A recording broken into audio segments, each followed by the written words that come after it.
In the name of the Father, of the Son, and of the Holy Spirit. Amen. On the sign of the cross. By the sign of the cross, we profess our faith in four things.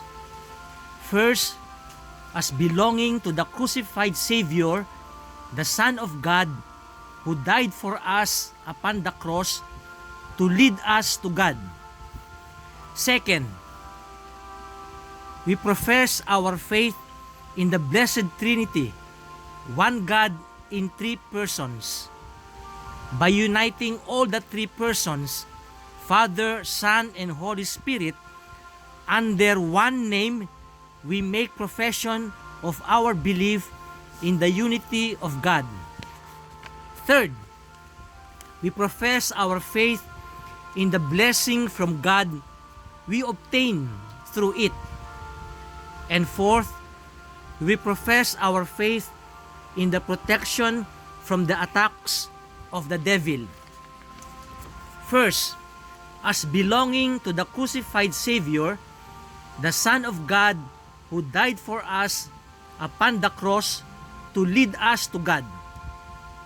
1 Corinthians 1:18 says, "For the message about the cross is foolishness to those who are perishing, but to those who are being saved, it is the power of God."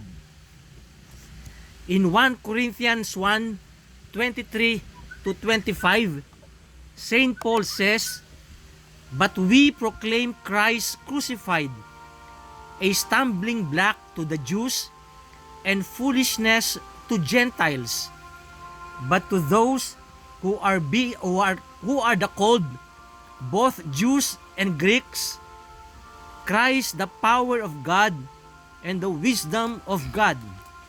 For God's foolishness is wiser than human wisdom, and God's weakness is stronger than human strength." In 1 Colossians 1:19-20, St. Paul says, "It pleased God to reconcile everything in His person, both on earth and in the heavens, making peace through the blood of His cross." Second, we profess our faith in the Blessed Trinity, one God in three persons. By uniting all the three persons, Father, Son, and Holy Spirit, under one name, like in the name, we make profession of our belief in the unity of God. Our salvation is the work of the Blessed Trinity, the infinite mercy of God, and His exceeding great love for us. St. Paul says in Ephesians 2:4-5, "But God, who is rich in mercy, out of the great love with which He loved us, even when we were spiritually dead through our trespasses, made us alive with Christ." The Father has an only begotten Son, equal to Him whom He loves and by whom He is loved. It is His very Son whom He sent to us so that we may rise from the death of sin. John 3:16 says, "For God so loved the world that He gave His only Son, so that everyone who believes in Him may not perish, but may have eternal life." In giving us His Son, the Father has given us all. St. Paul says in Romans 8:32, "He who did not withhold His own Son, but gave Him up for all of us, will He not with Him also give us everything else?" The Son willingly accepted the mission entrusted to Him completed by His offering on Calvary, a sacrificial love He bore for us. St. Paul tells us in Ephesians 5:2, Christ loved us and gave Himself up for us, a fragrant offering and sacrifice to God. The Holy Spirit was sent to us to finish the work of our salvation, which is our sanctification. He was given so that we might not only enjoy the presence and gifts of God in our lives, but to share in His divine nature.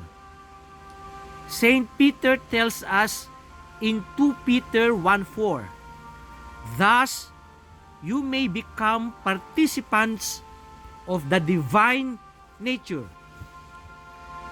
Third, we profess our faith in the blessing from God we obtain through the sign of the cross. The sign of the cross is of itself a blessing and a prayer for blessing. It reminds us of our high priest who, while having access to God because of His divine nature, stoops down on us and deals with us gently because He knows our weakness and intercedes for us. The letter to the Hebrews chapter 5 verse 2 says, He is able to deal gently with the ignorant and wayward, since He Himself is subject to weakness. And in Hebrews chapter 7:25 it says, consequently, He is able for all time to save those who approach God through Him, since He always lives to make intercession for them. Fourth, we profess our faith in the protection from the attacks of the devil. In making the sign of the cross, we say, we belong to Jesus Christ. We belong to the Father, the Son, and the Holy Spirit. And this protects us from the devil. The brazen serpent fastened on a pole in the desert was a prefigurement of the cross of Christ and protected all who looked upon it from being beaten by the serpents. So, the sign of the cross reminds us of the cross of Christ and protects us from the attacks of that serpent, the devil. In Numbers 21 verses 8 to 9, we read, And the Lord said to Moses, Make a poisonous serpent and set it on a pole, and everyone who is bitten shall look at it and live. So Moses made a serpent of bronze and put it upon a pole, and whenever a serpent bit someone, that person would look at the serpent of bronze and live. In John 3 verse 14, we read, And just as Moses lifted up the serpent in the wilderness, so must the Son of Man be lifted up, that whoever believes on Him may have eternal life. In the Old Testament, we find an allusion to the sign of the cross in the letter Tau. This is letter T. The spelling of Tau is T-H-A-U. God sent destruction to Jerusalem because of the abominable sins committed there. But an angel was instructed to make the sign Tau, letter T, upon the foreheads of those who lamented the sins of the city.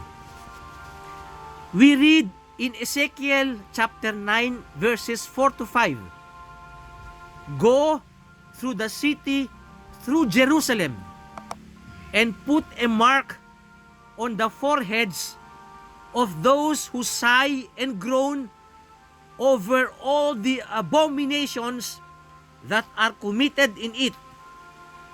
To the others he said in my hearing, "Pass through the city after him and kill. Your eye shall not spare, and you shall have no pity.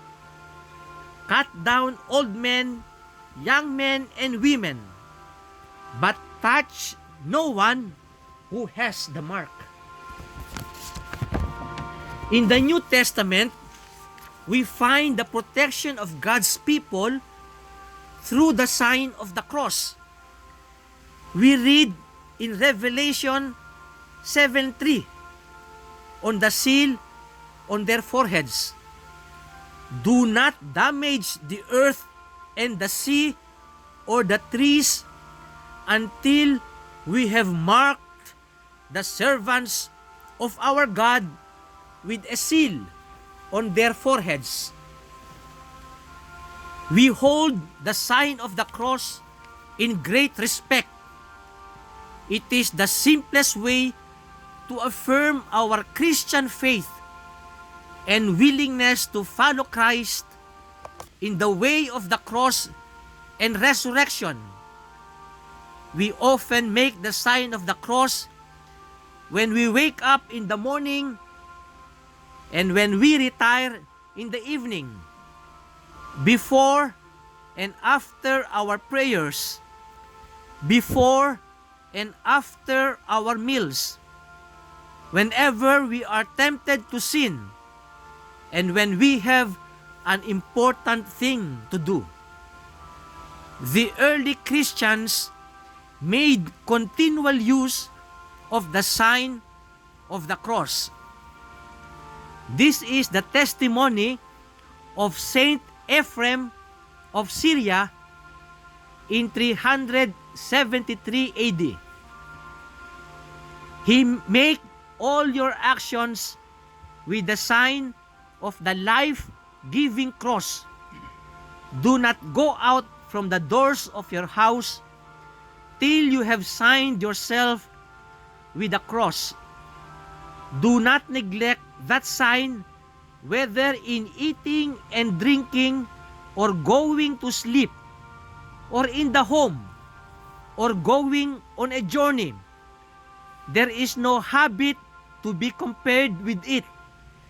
Let it be a protecting wall around all your conduct, and teach it to your children, that they may earnestly learn the custom.